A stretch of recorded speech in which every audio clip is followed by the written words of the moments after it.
What's up, everybody? Welcome back to another jam-packed SEC preview week of the Two Buck Sports Podcast, part 2 of 3. Last week was so much fun, we decided to do again before, as my co-host said last week, next week's final episode of the Two Buck Sports Podcast as we deep dive on Mississippi State and Ole Miss. Drew, welcome to the podcast, sir. I'm glad to be here, Rusty. This was a Wednesday night podcast for the longest, but it seems like the last few weeks we've just been getting them in when we can get them in. Yeah, you're not wrong. It's been a crazy, it's been a busy last few weeks, but we have gotten you the podcast when you expect it, and so we may have recorded early, but we always deliver on time. That's right. And so this week it's my fault because I am headed back to the great state of Mississippi tomorrow, coming to check in on the family, got some stuff to take care of around that. And then, of course, the League of Avengers Fantasy Football League draft is next Saturday night there in Corinth, Mississippi. So be expecting some kind of content. Not sure what, but I've got 10 and a half hours that I can plan for it tomorrow. So I'm sure I'll come up with something in that time. Yeah, so I've never felt more powerful than I have when scheduling this draft because despite the fact that Rusty is 10 and a half hours away and our buddy Aaron is 4 or 5 hours away in Kentucky now, I still tell them that I expect them to be there for our in-person fantasy football draft. It's the second year in a row we've done an in-person draft.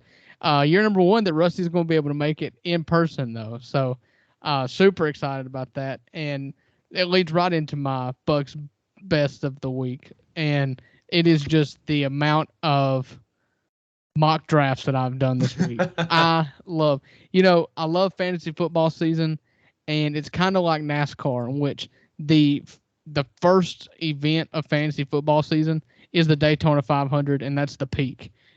Draft night. Draft night is the peak of fantasy football season. Sure, week to week, roster moves and battles on Sundays. It's all great, but it all pales in comparison to that one night that you get to draft with all your buddies. It can't get any better. And the prep for it has been, I have a notebook full of ideas. If you didn't notice on our live stream on Instagram last week, the rigged one, your boy, Uncle Buck, literally ran home with the number 1 pick in our 100-yard rush. And, I couldn't be happier in the moment. I could not have been happier because you'd ultimately rather win than lose, I'm speaking common knowledge here. We're all competitors here. But there are, as I've mock drafted, there are obvious negatives to being the number 1 pick. Sure, you get to pick the very first player on your board, the player that you want the most. But then you have to wait 23 picks until you get another one. And so there are obvious downsides. My buddy Buckets here is the exact inverse of me, where he has to wait 12 picks, pick twice, and then he gets to wait 23 picks. Exactly. So yeah. I've been running my mock drafts too, trying to figure out what I want to do. You're right. The prep work oftentimes is a lot more fun. It's a little bit easier. I don't want to hear any bogus whining about over there. He's going to get the best fantasy football player available because he was sitting there hitting the space bar on his 100-yard draft or 100-yard rush, I'm convinced. But it's all about the scheming and the strategy and trying to figure it out because it's different for each pick. We were talking about this all fair. I think that mid-round pick is where you want to be because you're consistently getting picks. I think I was pick number 7 or 8 last year, so you can game plan a little bit easier. I'm like Drew here. I've done about a dozen mock drafts. I've got a notebook full of stuff that I'm working on over here, trying to figure out what I'm going to do. And I've got sheets where I've done mock drafts and different things I'm working on. So all that just say none of it's going to work out like I think it is, but at least I'm going in with something of a plan. Right. No, nothing. I definitely start reeling, the first time a player that I want gets taken 1 or 2 picks before my spot. It total tilt. I go into full tilt boogie and scramble, and then that's how I'll end up, with, a bottom of the pack fantasy football team if it's anything like last year. Yeah. But that's my best thing in the week. My worst thing, my beef of the week, is it is 100 degrees outside. And not just that. I spent my Saturday constructing a playhouse / swing set in my mother-in-law's backyard, and it was 100 degrees outside. Yikes. And so, yeah, I'm done sweating. You know, No, I'm a you're not. huge I'm a yeah, you're right. I'm not. I want to be done. I'm ready to be done, but I'm not. Mhm. I'm always been a huge proponent of summer. I love summer. I love being hot. I'd rather be hot than be cold. But I'm at the point of the summer now to where just bring on 0 degrees. If that's what it takes for some relief, I'll take it. I've always said, man, if I could move somewhere it was 55 degrees year round, I'd be so Oh yeah, content. Like that's perfect, man. Just jeans and a hoodie all year round. I'm yeah. happy. Hoodie weather is the best weather. The older I Yeah. get, the more I lean towards hoodie weather being the best weather. Absolutely right, man. And while What you about were you? out, yeah, while you were out sweating, I'm kind of torn on my Bucks best because I had a great Saturday. Went and saw Tyler Childers in concert. Hard to believe, but in an outdoor stadium, he sounded better than he did on his album. Just fantastic entertainer, great music, funny guy. Definitely a high moment for me. But I think my best of the week, and I've already dropped some coin on this, and I probably shouldn't have, but I did. The interlocking Uh-oh. MSU is back. Uh-oh. And I've been looking for it. I've been, there's always been these rumors or they've been teasing it. And then they just said, no, it's never coming back again. And then about a year ago, there started being some rumblings coming out of the athletic department of maybe we'll go back to that for a game in the upcoming future. Well, that game is November 4th against Kentucky. They're bringing back the Miss State jerseys with the black line on the sleeves, the interlocking MSU, most importantly, on the maroon helmet. So definitely got a shirt, definitely got a hat. Gonna be rocking that as an homage to the 15-year anniversary of that 1998 team that played in the SEC championship game, our only team to make the SEC championship Feeling game. like 98. Feeling like 98. The jokes write themselves, but my best moment was that interlocking MSU hitting the college stores online. Yeah. I mean, I am not above dropping serious coin on some merch because I think I spent hundreds of dollars on College World Series merch on the drive home from Omaha last year. Uh, I don't really get the interlocking MSU. I it's mean, it's my favorite. It's of all the to me, logos. it is so far beyond. I mean, so far behind the script state. We've talked about this before. Like, you don't need the interlocking the MSU. You know, the stair stepped MSU logo.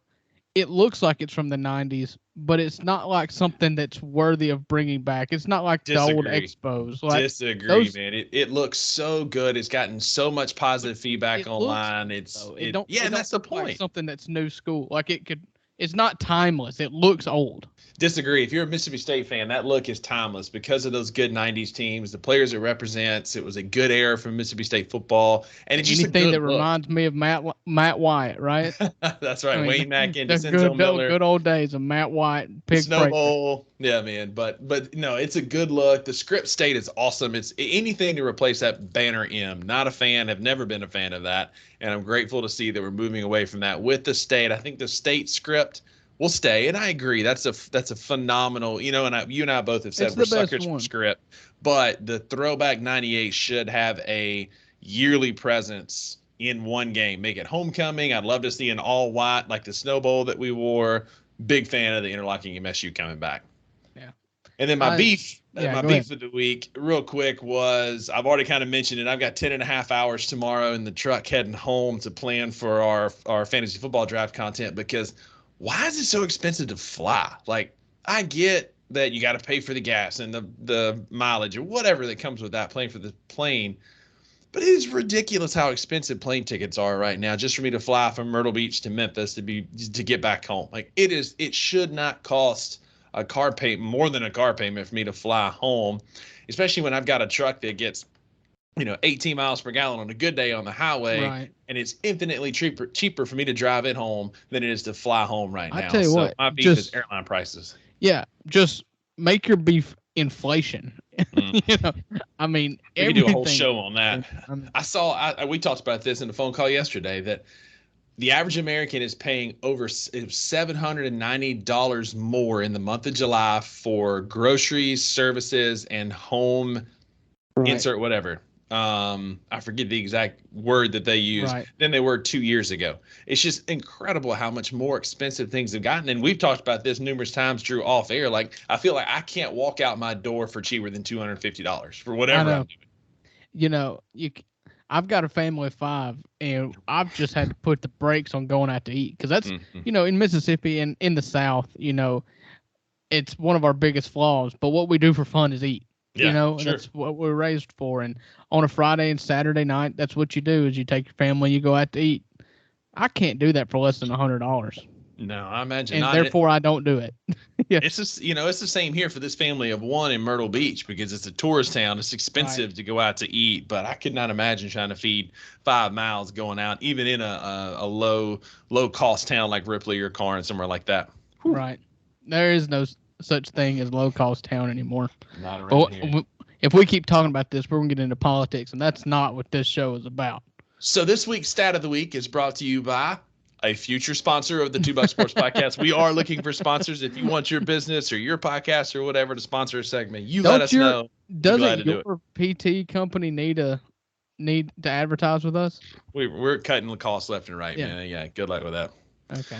But our stat of the week is yet another baseball stat. I love baseball stats. Baseball stats are the best. As long as you don't get into the weeds of advanced stats that nobody understands. No, these are stats for the people that our listeners who may or may not be baseball fans can appreciate. Right. And ours this week, I got off of Barstool Gambling. So there was a 4-game stretch up to Sunday. So let's see, it's been Sunday, Saturday, Friday, so Thursday through Sunday last week, where the New York Yankees went 0-4. They lost all 4 games. They had 17 hits. They scored 4 runs and had no stolen bases as a team. In that they are falling quickly. Also with one of the highest payrolls in baseball. I hate to see it. Yeah, I saw something. I wish I saw it kind of in passing before it cleared off my Instagram feed. Just how much Giancarlo Stanton is making per game that he hasn't played. He's made more money as a non-participant as a Yankee than he has in games played, just because he's been hurt or different things. But I'll have that for our stat of the week next week. But this week's, we talked about the Yankees, 0-4, 17 hits, 4 runs, and no stolen bases. In that same 4-game stretch, one Julio Rodriguez. Wander Franco was on there. Julio Franco was also a great Major League Baseball player in the 90s, 2000s. Right, for the Cardinals, different organizations. But Julio Rodriguez, in that same 4-game stretch, led the Mariners to a 4-0 record. He had 17 hits. He accounted for 5 runs by himself, and he had 3 stolen bases in that same 4-game stretch. So the same amount of hits. Yep. 4 more runs and 3 more stolen bases. No. 1 more run and 5 more stolen bases. 1 more run and 5 more stolen bases than the Yankees, and 4 more wins. Entire Yankees team and 4 more wins. He had 4 straight 4-hit games. Yeah, and a 5 in there. Yeah, mixed in there 4 somewhere. Plus, so 4 straight 4+ games. That was the first time that's happened since like the late 90s. It's ridiculous how long it's been. 4 straight 4+ hit games. It sounds like one of those stats. It's like Julio Rodriguez is the first player since Bootstrap McGill for the Oakland Bombers in 1846 to have 17 hits in 4 games, Yeah, it's just one of those only baseball stats. And Julio Rodriguez was the hottest player in the world on that 4-game stretch and outperformed the New York Yankees, who I guarantee you he's getting paid a lot less than most of that lineup. For now, he's one of those players that'll end up being a Yankee. Yeah, yeah. If you can't beat him, make him join you, I guess. Right. You can suck and be rich. That's it, man. That's it. So a couple things, Drew. There's been some great TV lately. We talked about this last week with the Johnny Manziel, the Money Manziel documentary that dropped. I finished the Untold Balco last night. Did you finish it? Yeah, I have finished it. Man, was it good. It was just such a good story. I don't believe a single word Victor Conte says. That guy is a snake oil salesman. I didn't buy it at all whatsoever. Well, that's one of those. I'm getting to the age to where I have watched and been able to watch it and then have the years of recollection. And then we've hit the age in which we're seeing documentaries of sports events that we watched live. That's how I remembered every bit of that. The Tim Montgomery was a little bit before my time, but I remembered Marion Jones, all the Barry Bonds Balco, stuff. Yeah. Balco got implicated, both Giambi brothers, Gary Sheffield, Barry Bonds, all of them. And So yeah, I remember that, and that's how you can tell you're getting old. Is they're writing documentaries and producing documentaries based on things that you watch live. Yeah. So Oh yeah, and I remember all those home runs that Barry Bonds hit. I remember Mark McGwire pointing that finger, and Rafael Palmeiro, all yeah, these guys that got busted associated with Balco, lying to a grand jury about not receiving steroids. And even Victor Conti in the documentary was saying that. But go watch it, judge for yourself, leave us a comment, tell us what you think about it. But the most it's important called Hall of Shame. Hall of Shame, Untold Hall of Shame. It's a picture of a baseball being injected. Great, great documentary. But Untold dropped another one last night. And as soon as we wrap this podcast recording up tonight, I'm going to go start episode 1. The Untold Swamp Kings. You already watched it? Yeah, it was a slow day in the office today. And so I was able to do a lot of computer work and had it on to the side. How good was it, man? It's really good. Did you watch all 4 episodes? Yeah. Or? I will say it did not get into the dirtiness as much as I'd hoped. I mean, it's basically Tim Tebow and national championship pursuit of 3 out of 4 national champions. It doesn't really give me the dirty, man. No. I want to know about the Pouncey brothers and Aaron Hernandez, and like that Aaron team Hernandez had some personalities in the whole show. Get out of here. Yeah. I mean, he was good at Florida. He didn't really evolve until he got professional, but that was a the huge part of that. Yeah, that's where it started. Yeah, I'm not going to spoil it for you. It was entertaining, but it was something I could do while actually being productive at work. Man, I've been looking forward to that all summer. That's a bummer. Man, maybe I shouldn't have asked. Should have left that alone. But it is good. It's solid, and it's easy. I mean, they're 45-minute episodes. So yeah, you burn through it pretty quick. So it's easy to kind of roll through. Well, I'm going to start with one tonight, and we'll go from there. We'll kind of see. So again, if you watch that, give us your thoughts, give us your takes. We'd love to know what your thoughts on the Swamp Kings documentary is as we kind of roll into college football season. Yeah, I've got one trivia question for you, and it's a tough one. It's a doozy, but I thought this was interesting. Before we roll into our SEC preview, what better than one SEC football trivia question? Yes. And that is, do you know who the top 10 single-season point scorers are in SEC history? Point scorers. Point scores. Again, I know this one's tough. This is hard. There's going to be a bunch of kickers. And there is 2 kickers. Daniel Carlson. No, there's 2 kickers. Oh, there's only 2 kickers? Daniel Carlson isn't one of them? Not one of them. The problem is I'm not going to be able to remember all the kickers. I remember Daniel Carlson never missed anything. I'll give you the 2 kickers. And tell me a school first. Georgia. And it's not the one you think. He's a professional kicker. It's not Rodrigo Blankenship? No, that's who I initially would have thought, but it's not him. Okay, I don't know then. Jack Podlinsny. Oh, okay, no. And then an LSU kicker. Is that Joey Sly, or didn't Josh Lambo go to LSU? Yeah, neither one of those. This is an older one. This one's probably the 75th anniversary of the SEC, so that was probably about 6-8 years ago. 6 to 8 years ago. Mm-hmm. Okay, what does that have to do with the 75th anniversry? I'm trying to think of when it was. Yeah. No, 75th SEC anniversary is the jersey he has on. Oh, gotcha. He was at LSU. Let's see. Yeah, it's Colt David is the LSU kicker. Oh no. Many years ago.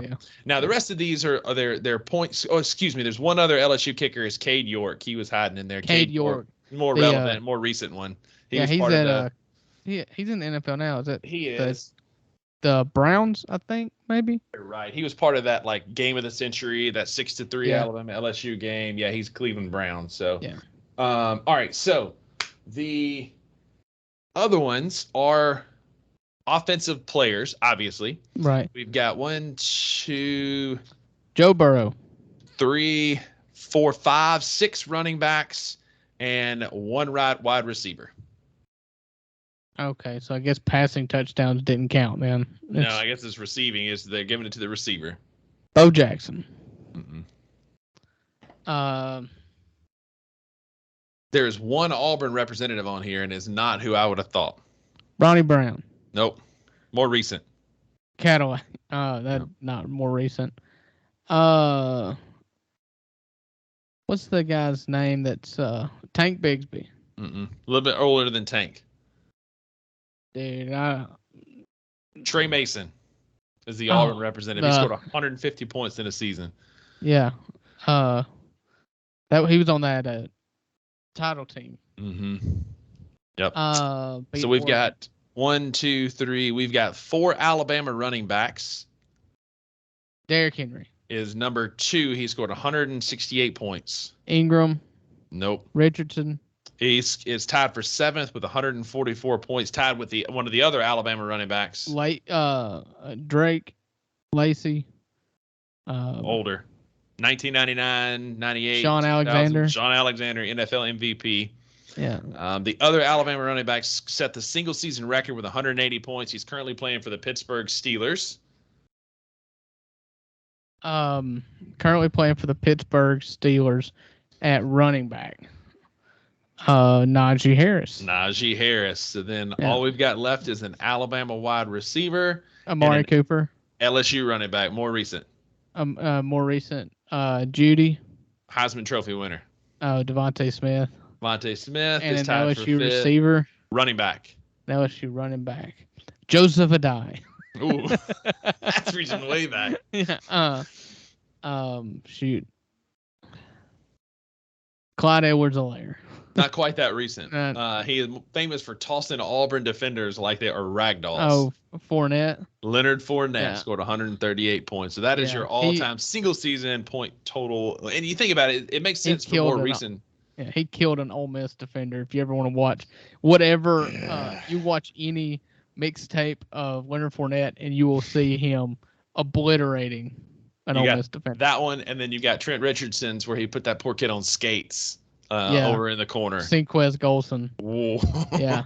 Who went on to lead the country in interceptions the next year and sealed 2 years later, I guess, and sealed the 2014 game against Alabama with a pick in the back of the end zone where he got a foot down. He got drafted by Pittsburgh. That's right. He kind of flamed out. Honestly, his best chance at making a lot of money was he was an incredible baseball player. He got drafted out of high school, and he played 1 year at Ole Miss, but then just gave it up to pursue football. And probably shouldn't have because he was great. He was great. His last year at Ole Miss, but he was just for a professional career. Yeah. Professional career. Should have stuck with baseball. 5'9", 5'10", playing corner in the NFL. That's just not going. No, but look up that video. He got absolutely shook out of his shoes by Trent Richardson. Trent Richardson's one of his many college highlights, but another professional player who flamed out. Oh, yeah. All right, Drew, we've lollygagged long enough. It is time to do 6 more SEC teams. So hopefully y'all got something out of last week. We deep dove on 6 SEC teams, more some of the top teams, plus Arkansas and South Carolina. This week, we're kind of more middle of the pack, some teams that might struggle a bit in 2023. So we're going to kick it off with Mississippi State is not even in this list. And neither is Ole Miss. How about that? Ole Miss is winning it all. Yeah, I cannot wait for next week. Oh, I cannot wait. All right, so we're going to kick it off with a team with a new head coach, a new head man, one of Drew's favorite all-time coaches, individuals, and people. We're going to go to the Plains down in Auburn and talk about those Auburn Tigers and their 2023 prospects. Yeah, so Auburn is headlined by Ole Miss reject Hugh Freeze. He went to rehab in Lynchburg, Virginia for a few years, and he's come back to the SEC West to take over the Auburn Tigers. And I'm going to tell you, Rusty, I don't like Hugh Freeze. I don't buy him as a person or the platform or kind of what he says. He's just burned me. And I know that ain't very Christian of me to hold that over, but he started smelling sour for Ole Miss fans way before it actually hit the fan. And so I just don't really have much for him. I've always said the biggest scheme that Hugh Freeze pulled was getting fired before he had to coach the teams that stunk. He left that to Matt Luke, which was extremely unfair because he totally neglected signing defensive players after Robert Kimdichie and Tony Connor, that second class he had that was number 1 in the country. I don't think he signed another defender the rest of the time. So it's really a shame that he got to get fired before he got to get fired for actually being a poor football coach. Yeah. However, or a poor recruiter. Right. And Decent football coach. yeah, I think he's really good. X's and O's, he's great. He's really great in the living room. He's with also very players' passionate. moms. He'll Yeah, coach from a hospital bed up in the press yeah. box if needed. Telling you what, just total tone. He can be completely and totally tone deaf. Yep. It's just bad. But Auburn as a team, they've got the 5th ranked strength of schedule in the SEC this year. So Before we they've dive got into schedule, a little tidbit about them. I don't know if you knew this or not. They have acquired 20 players through the portal, 9 of which are projected to be offensive starters. Could be 10 if Jarquez Hunter isn't back. He is currently practicing, but they're still awaiting what's going to happen with his leaked sex tape from back in the spring. Not something you thought you'd hear on this podcast yeah. tonight. I was trying to remember what it was about him. Mm-hmm. That And then they've got a guard. The only other person is a returning guard. And so if he gets beat out, they would have 10 new offensive starters if Hunter is back from the transfer portal. yeah, and that could go either way. I mean, as a team that I'll cheer for a team that gets very transfer portal heavy, but I think when you got a new coach coming in, it doesn't really hinder you as much because you're installing a whole new system anyways. Mm-hmm. It's not like you're acclimating to everybody's else's system. You know, everybody on the team's is used to the system. Everybody's coming in on a new playing field here, so yeah, that could go either way. They got to transfer quarterback Peyton Thorne from Michigan State. He's got a big arm, run a little bit. They've got Robbie Ashford, who's returning, who could not throw his way out of a wet paper bag, but could run the ball pretty effectively. But the Thorne guy got named the starter for week 1. Right. And week 1, they'll go and play. They'll play UMass at home. So what's the number, Rusty? Do you have the FanDuel number? Yeah. So the SEC championship odds are plus 8,000. Their over under win is 6.5. So 6.5. 6.5. So we'll go through here and we'll see kind of how we think. We think they're going to open up with a win versus UMass, I'm sure. Yep. And then they go at Cal. They go to Berkeley, Northern California, to play at 9:30. It'll be 9:30 Central Time kickoff at Cal in week 2. Ole Miss did that not too long ago, and Ole Miss got smacked. Of course, that was the Matt Luke, Phil Longo days, and so that may have been the end of Freeze. That may have been Freeze's last year. I think that was Shea Patterson. Year. Yeah, the year Shea Patterson was a starter. So. That would have been Freeze's last year. And so that's a tough one. State went out to Arizona 2 time zones away and won last year. I think Auburn can do it. They're Cal. They're the Pac-12. But don't sleep on that long plane ride from Auburn, Alabama out to Berkeley, man. Yeah. I'm going to put that down as a loss because it is early in the season, and that's a hard trip to make. I don't really know. I'm doing that as a loss without really knowing what Cal has been lately. I know they did have that coach there for a little while that had them pretty solid, especially on defense. Yeah. But to get over 7.5, you really need that Cal win. I had them winning that game. I kind of had them right on that over and under line, but we'll get more to that here in a minute. I had them winning that game, but that could very easily be a loss. Then they come home to an in-state rival, the Bulldogs of Samford. Not Stanford, Samford. Not the Cardinal, but the Bulldogs. Right. I'm giving the win. What say you? Yep, win. They go at Texas A&M. 23rd ranked Texas A&M. Yeah. Loss. I don't think they go to Auburn. I don't think they go to Kyle Field and win that game. I don't believe in Texas A&M, but also, I believe in Hugh Freeze. Mm-hmm. But I believe in Hugh Freeze the later the season goes on. I think you look at games like Ole Miss, Mississippi State, Arkansas down the back half of that season of that schedule. That's where I look at him really making waves. I'm going to go with a win against A&M just because I'm very vocal about how little I believe Texas A&M does anything. And then they get Georgia at home. Pretty simple, right? That's a loss. Yeah. That might be ugly. Yeah, and then LSU, who, as we said last week, is my pick to win the West. Mm-hmm. I think that's a win for LSU. I think Auburn picks up that loss there before they hit some games where you said Hugh Freeze might find his stride. Yeah. So far, I've got Auburn at 3-3 going into a road matchup against Ole Miss, preseason ranked number 22. Ole Miss. You've got them at 3-3, just with a different win. Mm-hmm. Yeah. So you've got them beating Cal, losing to A&M. A&M. Mm-hmm. And I've got them winning against A&M, losing to Cal. So then you got a matchup against Ole Miss. This is going to be the first time Hugh Freeze plays Ole Miss in Oxford as the coach of an SEC team. He did come to town last year with Liberty, but this game's at Auburn. This is the home game at Auburn. Right, yeah. Right. That's what I guess I kind of went around the world saying it's on the road, and next year Ole Miss and Auburn are not going to play each other. So I don't know when Hugh Freeze will come back to Oxford as the coach of Auburn, but it's not scheduled right now. To me, this one is going to be emotional.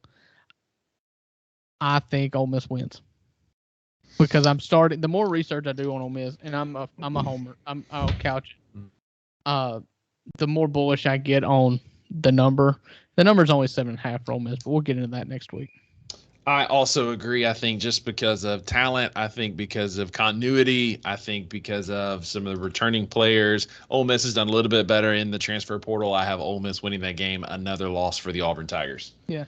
So I put win on here because I'm thinking from an Ole Miss perspective.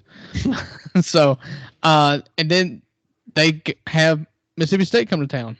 They're just playing host to the Mississippi schools the week for 2 weeks there in October. What say you about Mississippi State versus Auburn?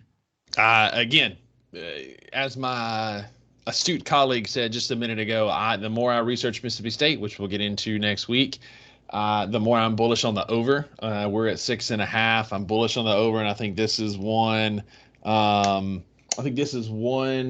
Game that State will win for sure. I think that we had their number last year. We were down, getting our butt kicked 28-3, came back and won 46-28. Different coach, different team, different players. But I think that State will also be finding their stride around this time. Mississippi State wins. Yeah.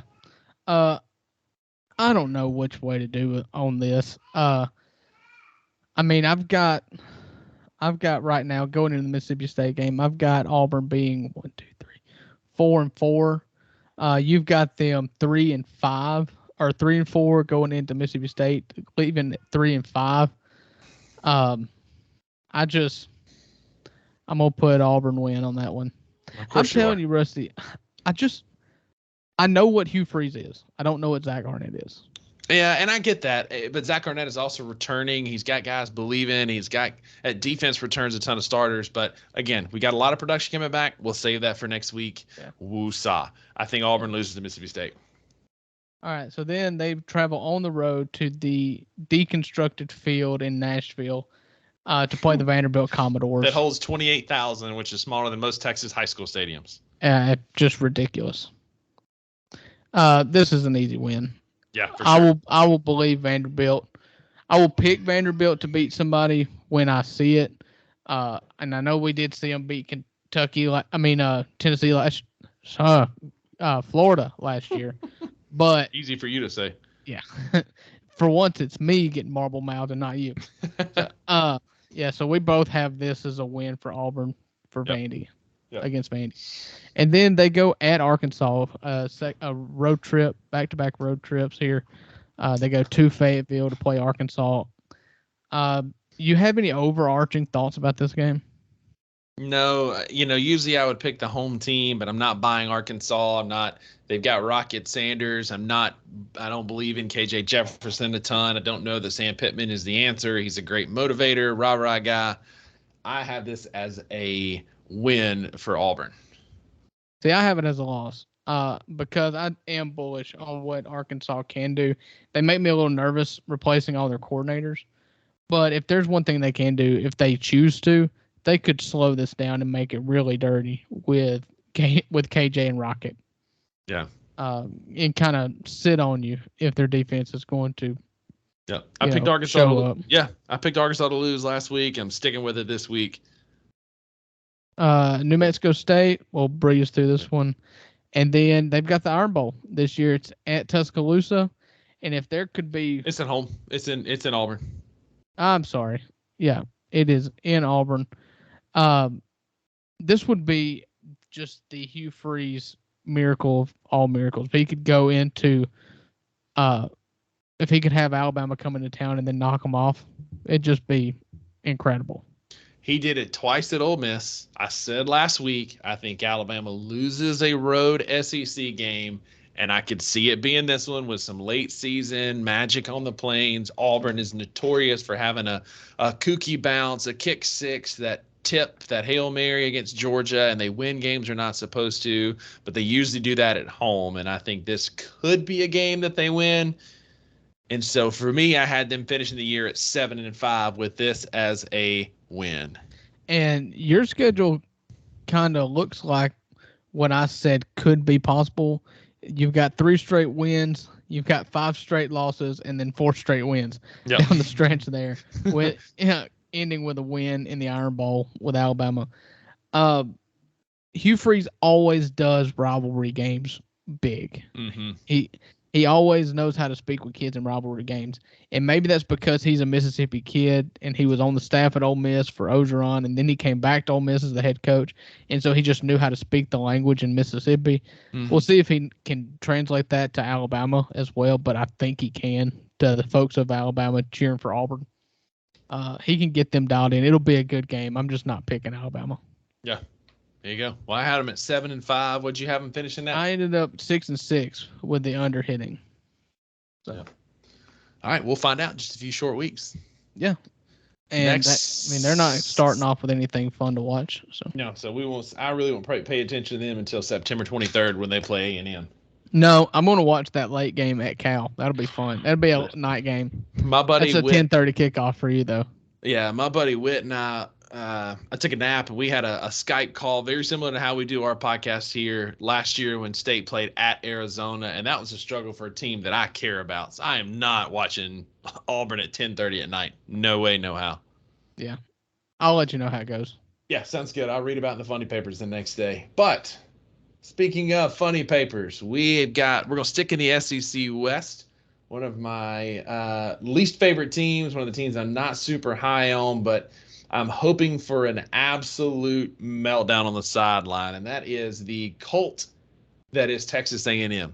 With the yell leaders and the band practice and all the crap that they do. The 12th man is pretty cool. I'll give them that. Their stadium is loud, but it just feels like a cult. And A&M, you're up next. Yeah. So A&M, as far as strength of schedule goes, they are ranked 11th. The big games that they're going to have, they're going to go at Miami in week number 2. That's the only out of conference game that really matters. Their crossover in the West, they'll catch Tennessee on the road in Knoxville, and then they will have South Carolina at home. And so it's pretty cake schedule as far as SEC schedules go. However, that doesn't really matter to me when we're talking about A&M. Let's go with this a little different here. Let's just knock out our for sure wins. Obviously, we're both going to think that they're going to win against New Mexico, UL Monroe, and Abilene Christian. Is that fair to say? I agree. And by the way, the over/under on DraftKings is 7.5. 7.5. Okay. 7.5. 7.5. But they're a plus 1,400 to win the SEC. So one of the higher, one of the better odds, right up tied with Tennessee.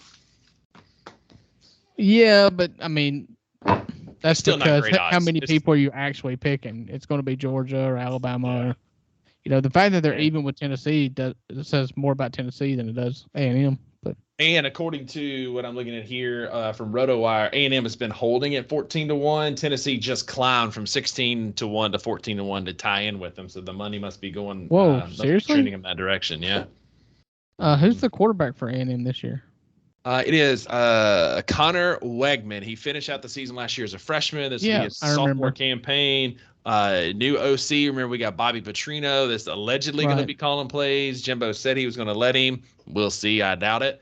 But Connor Wegman is going to be their starting quarterback, and who one of the players that I had picked as kind of an impact player to see what would happen with Bobby Petrino at the helm of that offense. Yeah, if I remember correctly, he was really young, but he could really run Mm-hmm. if he was given the opportunity. Arm That wasn't great, but he could yeah, run. yeah.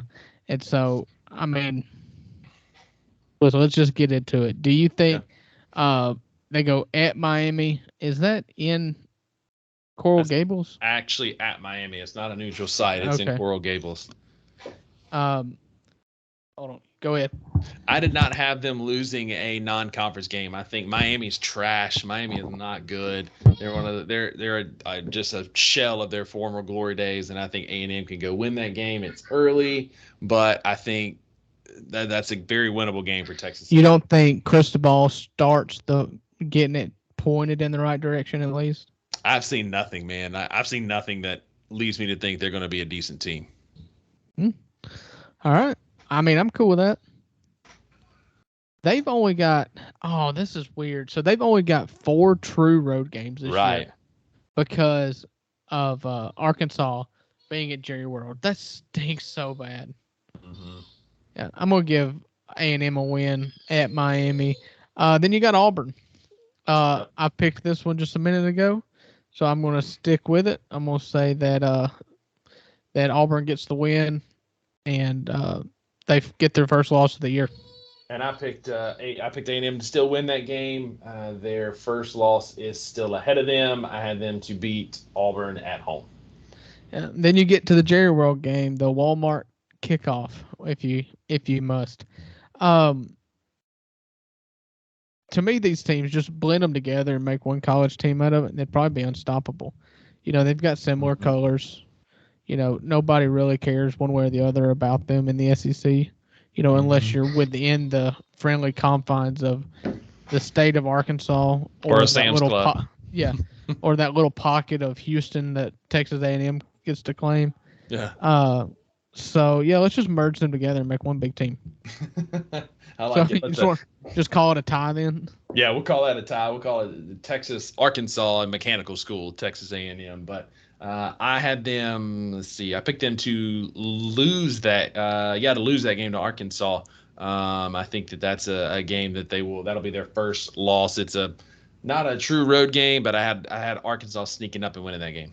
Yeah, I'm going with Arkansas. At Bama, I mean Bama at home. We agree that's going to be a loss. A loss, and this is where things get dicey for them. Yeah, at UT, I've got that as a loss. Mm-hmm. Yeah, same loss. South Carolina, that's a win. That's a win at home. Uh, at Ole Miss is a loss Is because a I loss. refuse. I don't. I don't know that they've beaten Ole Miss in Oxford since Johnny Football was there. Mm-hmm. Mississippi State at home. We've had their number for whatever reason. We beat A&M. That's one game that we typically win. That's a game that's something that we've always historically played really well at. I think we could beat them again next year. I really do. We're returning a lot of offensive production. I'm drinking the Kool-Aid. I think we could win that game, but Yeah, I've got it as a loss. based on my projections, I have that as a loss for Mississippi State. Okay, then they end at LSU after a game at Abilene Christian that I'm not going to even talk about. No, I have them losing to LSU. So I've got 1, 2, 3, 4, 5, and 7 for A&M, and Mm-hmm. you've got them at 1, 2, 3, 4, 6, and 6. I think either way, Jimbo gets fired. Yep, I don't think that he hits the over. I think that they are not a great team, and I think they find a way to pay that massive buyout. I agree.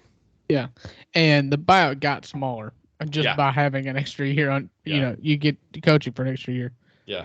And I'm with you. I'm Unfortunately- really hoping for the whole thing to blow up. Petrino Yeah. to fire him mid-season and make Petrino the interim, and then And- let them be really good to where they have to decide whether or not they're going to make Bobby Petrino their full-time head coach. I would That's what I want to see. I would love nothing more than that.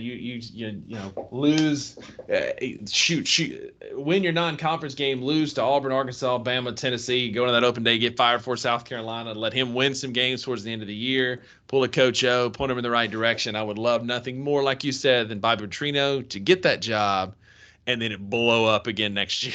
Let's see when their bye week is. I'm going to try to find when they're going to. October 21st. It's between at Tennessee and home against South Carolina. Oh, so they'll leave him on the tarmac in Knoxville? In Knoxville. Hilarious. Yeah. Incredible. So at that point, worst case scenario, if he's going to get fired after that game, you're going to have a loss on the road at Miami. And then by my calculations, that puts him at like 1-5. When you get off the plane and College Station after getting beat by Tennessee. Yeah, go into that bye week with your only wins being New Mexico and ULM, and his job's in trouble. Yeah, he's done. Yeah. That's what he is. So, all right, let's talk about a football school, which is the University of Kentucky. Yeah. Don't get it twisted. Mark Stoops is back. I love Mark Stoops. I do too, man. Big fan of his. I think Kentucky is like the perfect job for a head coach. And as a fan, if Calipari could put together a run every once in a while in March Madness, the Kentucky fandom for football would be great, because as long as Calipari's doing good, then football is just icing on top. You don't have to be 10-2. You don't have to be competing for the SEC East, but you do have to be good in basketball and respectable in football. And that's why Mark Stoops is where he's at. He's been really good. They're getting Devin O'Leary from NC State, who was really, really good last year. And they're losing the quarterback who just signed a lifetime sponsorship by Duke's Mayonnaise. Oh. So it's an obvious upgrade there. You're the Titans fan here. You spent a second-round pick on him. Don't you think Devin O'Leary's an upgrade over Mayonnaise Man? I 100% agree. Devin O'Leary won some big games at NC State. The SEC is not the ACC, but I do think he is a better transfer and a better talent than the Mayonnaise superstar. Hellman's own. Oh, it's Hellman's, not Duke's? Hellman's. No, it's Hellman's. Oh, Hellman's. I mean, that's all trash. In the ad, he mixed some Hellman's in his coffee and then put Hellman's on a muffin and ate it. And it's like bro, retire. Like, dude, he's the done. Worst. You're all done. Right, Kentucky's going 0-12 this year. I just changed my mind. They start with a home game cupcake against Ball State. And the over-under, real quick, from DraftKings, over-under for Kentucky is 6.5. Okay. My initial thought on that is that they're going over, but I haven't looked at the schedule yet. You think so too? Yeah, I'm fairly high on Kentucky, as we'll see as we go through this. Okay. So we're going to go through the obvious ones. We obviously think that they're going to beat Ball State. Then you've got Eastern Kentucky. Can you name me the mascot of Eastern Kentucky? Nope. I was going to name it for you, but then I'm pretty sure I was going to be wrong. All right, I'll look it up. I was going to say the Norse, but that's Northern Kentucky. Eastern Kentucky. The Colonels. The Colonel. Yeah, Colonels. Mm-hmm. Yeah. The Colonel, yep. So we got a win against Ball State, a win against Eastern Kentucky. Then you've got LeBron's own. The Akron. Zips. The Zips. Yep. I'm going to have that as a win. Yep. I assume you are too. Yep. And then they have another out-of-conference game on the road against Vanderbilt. So that's an easy 4-0 for Kentucky. Yep. They're going to end up ranked probably at that point, just because there's going to be some teams that get beat in competitive games that'll drop out. And then they go to Florida. And I'll get into Florida a little bit in a minute. But I think this is going to be an easy win for Kentucky. I think it's a home game that they beat Kentucky, and I think they are ranked. I think they're 5-0 as they head into Georgia, playing at Athens, and I think that could be at least SEC game day will be there. Who knows if College game day doesn't make their first trip to Athens right then? Yeah. Because you'll have Georgia's five going and to oh beat the two brakes off teams, of and them. then Yeah, Georgia's going to absolutely run through them, man. yeah. Like Nick Saban famously said, we won't quote on this family podcast. Georgia will decimate Kentucky. Yes. Then you've got Tennessee. No, I'm sorry. You got Missouri coming to Kroger Field in Lexington. Yep, and I think That one's kind of tricky, but I'm going because I said I was high on Kentucky. I'm thinking that's a win. I agree. Missouri's defense, we'll get to this in a few minutes, is going to be really good this year. They have a couple NFL like caliber guys at D-line, linebacker, and defensive back, but it's not enough. Kentucky wins at home. And then UT at home. Mm-hmm. 12th ranked Tennessee preseason. I'm giving that a loss. I agree. I think Tennessee beats them at Kroger Field. Tennessee's just a more talented team.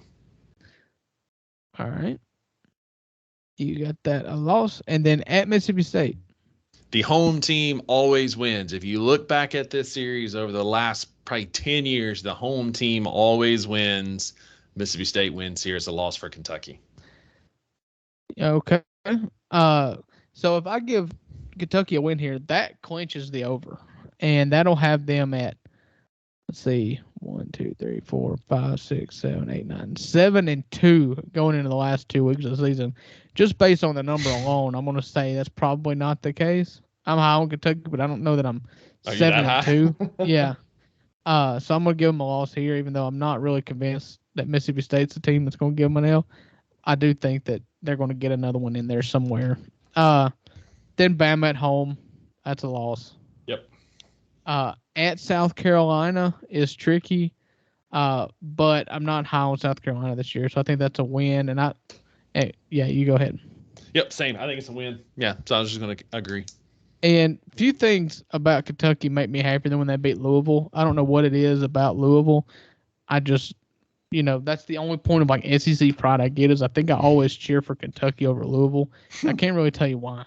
Yeah, I mean, I agree. I don't know why, but I like seeing Kentucky win that game. I actually have Kentucky at 8-4 this year. Their 4 losses being Georgia, Tennessee, State, and Alabama. 3, 4, 6. I've got them at 7-5. So I've got them barely getting the over here. Mm-hmm. All right. This next team we're going to cover is very tricky. Yeah. Because I did believe in Billy Napier. I actually wanted him. He was on a short list of coaches that I wanted to come to Ole Miss if Lane wasn't available. I think what he did at Louisiana was really, really solid. He did it for a long period of time. And so he's going to hopefully get an opportunity to build something at Florida. Although I also think that Florida, outside of one run with Urban Meyer and one run with Steve Spurrier, is probably the most overrated university or college football program in the SEC. They are just wholly mediocre, except for 2 runs with historic head coaches. And let me just tell you why. What's their number? So over under on Florida, and I agree with everything you just said. They've had like pockets where they were really, really good, but overall, as a history, they're a poverty school. So over under is 5.5 wins on DraftKings. 5.5, and that let me look. Hold on, let me pull that up. That is holding fairly strong.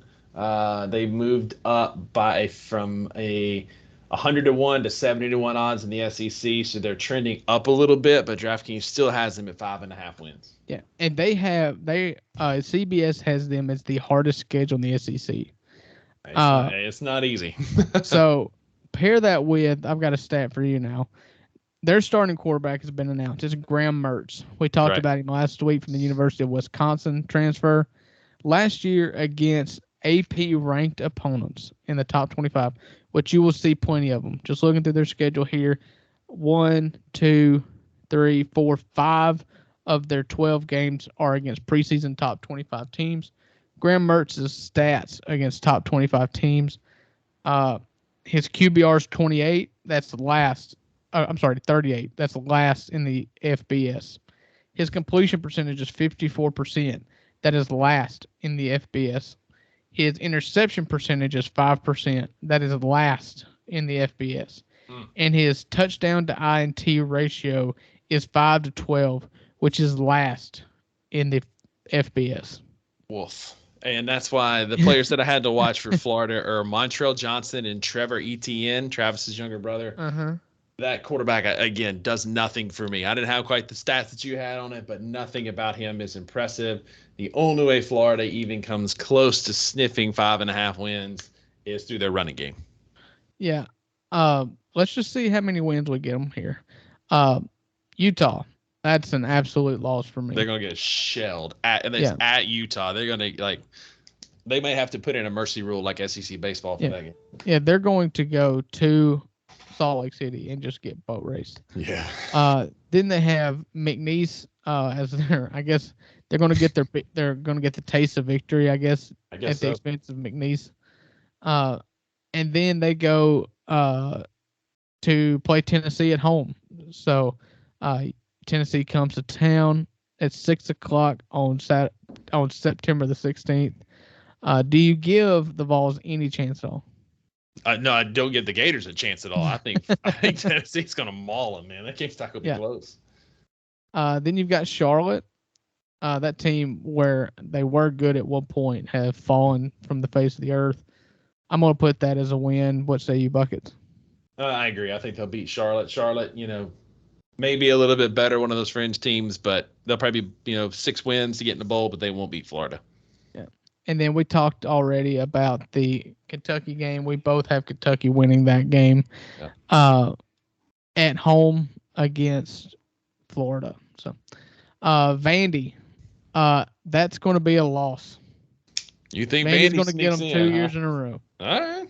I have them winning. That's one of their only SEC games I see them winning. I think they beat Vanderbilt. Okay. What about South Carolina? I'm pretty low on them. I am too, but I was there a couple years ago. South Carolina gets really hyped for SEC opponents. I was there when South Carolina beat him at home in Beamer's first year, was given some free tickets and got to go. I think that they lose at South Carolina. If they lose at South Carolina. I agree, because I think Williams-Brice Stadium is really hard to play, especially when they've got in their minds, they think that they're the favorite to win. They'll be relentless. Then Georgia, that's a loss. That's and then loss. Arkansas. You might as well not even talk about Georgia because it's a loss. I moved past that already. Yeah. Arkansas, that one's a little tricky. It's at home in Gainesville. You have any leanings? I'm leaning towards Arkansas. I was leaning towards Florida. I think that's one of their only couple of SEC wins. I think that they beat Arkansas only because it's at home. And I think that Florida only beats Vanderbilt and Arkansas in SEC play this year. Vanderbilt and Arkansas. Okay. And then they go at LSU. Loss. At Mizzou. Loss. I think Missouri's defense is good. I'm higher on Missouri. They're trending in a better direction, I think, than Florida. I think Missouri gets the win. I'm with you, and I've got a loss against Florida State as well. Florida State is a team that I'm pretty high on the ACC. I may have to readjust this. Hey, good grief! I got them at 2-10. I have at least have at 4-7.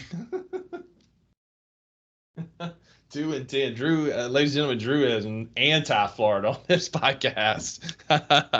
You've got them at 4-8. Yeah.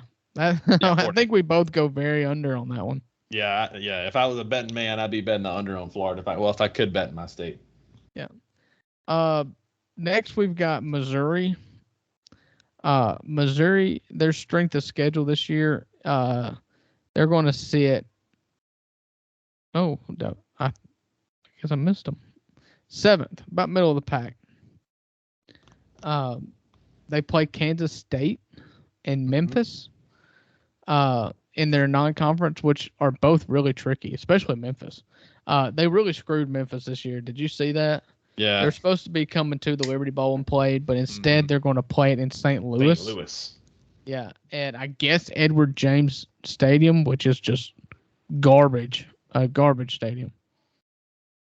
Yeah, You stealing some thunder of mine there. I think that's a game that's going to be sneaky for them early, but Memphis did get hosed there, not being able to play at the Liberty Bowl, which is essentially it's a home game for Missouri now. Yeah, I don't think they really have much of a home field advantage in St. Louis, but I could be wrong. Yeah. They'll start the season off with South Dakota State. Can you name that mascot? Oh, Jackrabbits. Yeah, the Jackrabbits. One of my favorites. Yeah. I almost went Bison, but that's North Dakota, and that's North Dakota State. Hey, yes. Yep. Oh wait, no, this isn't South Dakota State. This is just South Dakota. Oh yeah. What is their mascot? Pulling it up now. The Coyotes. Seems about par for the course for that neck of the woods. In Vermilion, South Dakota. Wherever Vermilion. Arkansas had a pitcher, last name Vermilion. Oh yeah. Remember that guy? Yeah. So South Dakota. That's a win. A win. Yeah. And then MTSU. That's a win. Yeah. Win. And then Kansas State, that's the big game they were talking about. That's at home. Mm-hmm. Preseason ranked 16, Kansas State. They're returning a lot. Kansas State's bringing back a lot. That's a tricky game for Missouri. It is at home. It is early in the season. I don't know. I'm not going to say I know enough about Kansas State to say I think that they're going to just boat race them. But I'm going to show some SEC homerism here and say that Missouri wins that game. I'm gonna say they lose it because I'm not an SEC homer, and I also think they lose the next week to Memphis. I have that as a loss. I've had that one as a loss. That Memphis beats Missouri. That's their first loss of the year. Having them sitting, in my opinion, 3-1 heading into Vanderbilt. That'll put them at 2-2 for you heading into Vanderbilt. Yeah, they're going to be 3-2. Yeah, they'll be Vanderbilt. The win at Vandy. You've got them a win at Vandy, and then they host LSU. Losses. Yep. At Kentucky. I have that as a loss as well because it's on the road. We already talked about that. Yeah. And we're getting to that point of the schedule here. South Carolina. And that is a win for Missouri. Missouri beats South Carolina. I think I had that as a win too. I'm not going to look it up though. That was last week.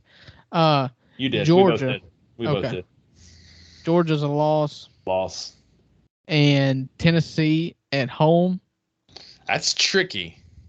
That is tricky. Because they gave Georgia fits last year at home, and Georgia had to win late. That game was really close. Tennessee always loses late, like South Carolina last year. Yeah, ooh, that's a tricky one. I've got Tennessee at 10-2. I had them last week. I picked Tennessee to win this game. Ooh, that's one I can see Missouri winning. Yeah, just to spice it up, I'm putting Tennessee as a win for Missouri. Get it. And then they're going to win the next week against Florida. Yep. We talked about that. And then at Arkansas. I had them winning that game. Yeah, Missouri beating Arkansas. Yep. What did I have? Last week you had Arkansas winning that game. That's where I thought I was at. So, All right. So let's see the totals here. 1, 2, 3, 4, 5, 6. I've got Missouri going 6-6. You've got them going 1, 2, 3, 4, 5, 6, 7-5. What's their number? The over/under on Missouri, I've got it right here, is 6.5. So I would hit the over. You would hit the under. I would. And I don't feel very great about that 6-6. If anything, I'd say I'm probably a game short. But I don't. It's kind of like picking an upset. Which one do you pick? I think the Tennessee game would be the one. I think their ceiling is 8-4. If the cards fall right, stars align, I think 8-4 is their ceiling. I think 6-6 is the floor. Eli Drinkwitz has them pointed in a good direction. They have a guy. Listen to this, Drew. This is an interesting stat for you stat nerds out there.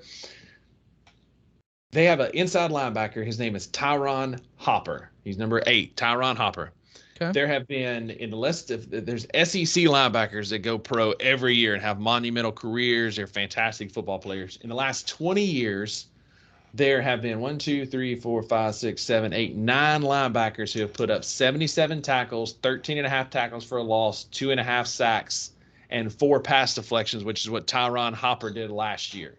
The other linebackers to do that are Jasper Brinkley, played pro ball, Rolando McClain, Kevin Minter, Jarvis Jones, Josh Allen, Drew Sanders. Like, that's some pretty good company. And this kid is young. He is a very talented player. He's a sophomore. He's got 2 more years in Columbia. That kid can flat play football.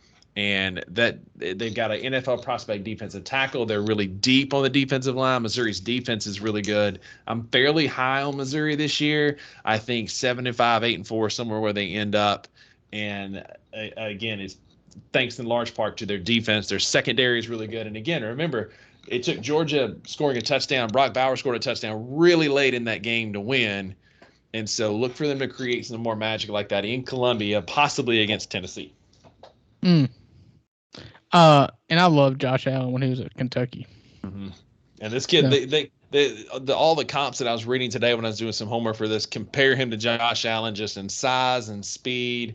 But Josh Allen was a much better pass rusher. Tyron Hopper's a little bit better in space. Okay. Well, we've really only got Vanderbilt left until we have our big showdown next week. Do you just want to put 0-12 here? They did get a couple wins last year, so it may not be that easy. I think they'll be 3-9 was my projection. 3-9. Where did they sit? They actually sit at the 12th ranked strength of schedule in the SEC, which if you look at their schedule here, so they have Hawaii at home. Hawaii's been terrible. Vandy beat them last year, so I'm going to have them. Bad. Yeah. Vandy's going to beat Hawaii again this year. Especially in Nashville. They put up 70 in Honolulu last year. Yeah. So Alabama A&M, they're going to start out 2-0. Yep. 2-0. Do you disagree? Nope. Then they have they're going to go to North Carolina for a road game against Wake Forest, a Power 5 opponent. Then the next week they're going to turn around and fly to Las Vegas and play at UNLV. It's going to be Barry Odom, the coach of UNLV in his first year there. Right. Coming from the defensive coordinator position at Arkansas. Mm-hmm. Do you give Vanderbilt a shot at either of those games? I think a better shot at UNLV than Wake Forest. Wake Forest is going to be good again next year. I think if they could win one, it would be that one, and even that's iffy. Right now, College Football News has UNLV going 5-7, so they're going to be a little bit better than Vandy, but not great. I projected in this to be one of their 3 wins, so I picked them losing to Wake Forest, beating UNLV. That's what I had as well. Kentucky loss. Missouri at home loss. At Florida. You picked Florida to lose this game. I did. So I'm going to stick with it. Loss. Loss. Georgia, loss. At Ole Miss, loss. I'm going to make you say it, though. Loss. Auburn at home. That's loss. A loss. USC East on the road at Williams-Brice Stadium. That's a loss. Loss. And then Tennessee. They're going to beat Tennessee. Oh, about to say, how about this? You talk about getting hosed. Which they play early, so they get 2 open dates, but they're not till October 21st and then November 18th. They got a late bye week because they do play in week 0 this Saturday. Right. So they got 2 bye weeks. So they just tucked one in when everybody else plays nobody. It's their cupcake week. Yeah. Their cupcake week is just playing against themselves. Exactly. Yeah. Just such a poorly run organization there. They're not going to have a football stadium to play in. No, it's only going to hold 28,000 people, like I said. And once it's done, it's still only going to hold about 50. Well, it doesn't need to hold any more than 50. But it's the fact that it's going to be full on demolition during the middle of the season. Yeah. So we both have Vanderbilt going 3-9. What was their number according to Vegas? I think it was 3.5. Okay, we both got them going under. Yeah, it was 3.5. And I really can't find a 4th win there unless they beat Tennessee again. Yeah, I just don't see it. Yeah, I don't see it, man. Maybe South Carolina on the road, but even that's a stretch because South Carolina plays well at home. 3-9, I think, is their ceiling. Yeah. And if they lose to UNLV, they may only get those 2 wins early. Yeah. Well, Buckets, I feel like we took out the garbage this week. Yeah. With Again, these teams, and these were not the teams that we were really hoping to talk about. We just had to get them out. This is a filler episode until the full-on war that's going to happen next week. Yeah. When I was a kid and we had Ole Miss season tickets, when Eli started, me and my buddy who we had season tickets with, I had a big red wig and he had a big blue wig that we would wear to games with our jerseys, our Eli jerseys. Yep. I'm to see if Mom still got it and bring it out for next week. Oh yeah, it's not going to be, because we've already kind of tipped our hands a little bit this week. It's not going to be a pretty week next week. Yeah. I don't know that. Well, like you said last week, it may be the last episode of the Two Buck Sports Podcast. It may be our last week as a friendship. It's going to be one of those things where you're going to have to get really good at editing this episode. Yeah. Because on multiple occasions, one of us is probably just going to hang up and take a breather. That's it. We're going to pause 10 seconds for station identification and step away. Yeah. Come back all mellowed out and ready to talk for a couple more seconds until we're ready to hang up again. Instead of using this glass next week, I'm going to use this glass next week. Yeah. Use the plastic one so when you throw it against the wall. Yeah. And we're going from an 8-ounce pour to a 20-ounce pour. Yeah, there we go. So I could not look forward to this coming up week anymore. I know. We've got fantasy football draft. I've got a golf tournament on Saturday and then a fantasy football draft Saturday night. Bucket's going to be in town, so maybe we get to hang out beforehand. Yeah, man. And then we're going to talk Ole Miss and Mississippi State next Wednesday night, and then Saturday we're here. We're playing football. Drew, that may be one, and I was going to talk to you this about off air. I'm not going to promise anything to our listeners, but I've been doing some research on how to make our videos a little bit better. And YouTube Live is one that might work. We might find a way to do our episode next week, the video portion, as a YouTube Live, so that they can, our fans can tune in and watch the meltdown that happens live on YouTube. So I'm doing some more research, no promises yet, but we might do that. In the meantime, definitely be looking out. I think we'll at least do an Instagram Live on Saturday from the fantasy football draft, just checking in on the progress, how it's going. I got some things that I want to come, that I've kind of got simmering to see what comes out, but it's going to be a good 2 weeks of content from the Two Buck Sports Podcast. Yeah, stick with us. We appreciate everybody getting through another episode here with us. I'm sure we don't have a lot of fans. It's like we loaded up kind of our demographic last week, and so I don't really know how many fans of the teams that we covered today listen to the show that I know personally. Or there may be Aaron, big Kentucky fan. Ryan Midmuir is a friend of mine who's on that golf trip. He's an A&M grad. He'll probably listen in because we're talking about A&M. You've talked about him before, and you've never mentioned the fact that he was an A&M grad. So A&M grad. Oh, so he have the class ring that he taps on the table every time he gets up? No, but he did show up in his cadet uniform when he came down for the golf trip. No, he didn't. No. He actually and kudos to him. He and I watched the sunset and shared a beverage on the back porch. Really got to know Ryan. That's romantic. Right. He's a great guy, man. Really great guy. He went to the Open over in England this year. He lives in Denver, Colorado. Great dude. But undergrad was A&M. Grad school was Tulane. So to his credit, he's a little bit higher on Tulane right now. So we're going to claim him as a Tulane fan because it makes me like him a little bit more. No, I feel like if you've got to stick with the team that you originally rep. I mean, you can go to grad school and whatnot, but if you're going to pick one team, you can only have one team. You can't go to Tulane once they win the Fiesta Bowl. Yeah. That ain't right. That ain't Christian. All I'll say is I like him better as a Green Wave fan than I do a Fight Texas Aggie. Yeah. He doesn't do the double-handed finger guns. No, and I haven't seen him say a Fight Texas Aggie one time, which is always great. Yeah. He doesn't have Lassie. He doesn't have a Border Collie. Not that I'm aware of. I'll shoot a Border Collie. Wow. I was about to say, we're going to get canceled by PETA once again if we hadn't been already. Yeah. From PETA, come on. Our mascot. Write an article about us. Tell us how bad we are. We tried from our Mascot Madness episode back in March to get canceled by PETA, but they haven't done it yet. So maybe I really need PETA to cancel us. All right, I'm putting that. That's going to be our Instagram short this week. I shoot a Border Collie. That's all it's going to say. I don't want to out my dad too hard, but he gets really excited over anybody who steps on the toes of liberals. He is all in on that Oliver Anthony guy because he has just gotten gotten the libs panties in a wad. Same with Jason Aldean. And so like if we could just like get PETA to hate us, I know that people like my dad would tune into the podcast.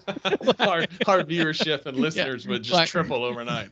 We would get like campaign donations if we could get canceled by PETA. I did message Oliver Anthony, like, listen, we're trying to get trendy here, trying to get anybody on the podcast. So I'm like, hey, man, we do a sports podcast. Would love to talk to you and see what happens. And did you see where he lives in like a camper with a tarp over it he bought for $750 off Craigslist?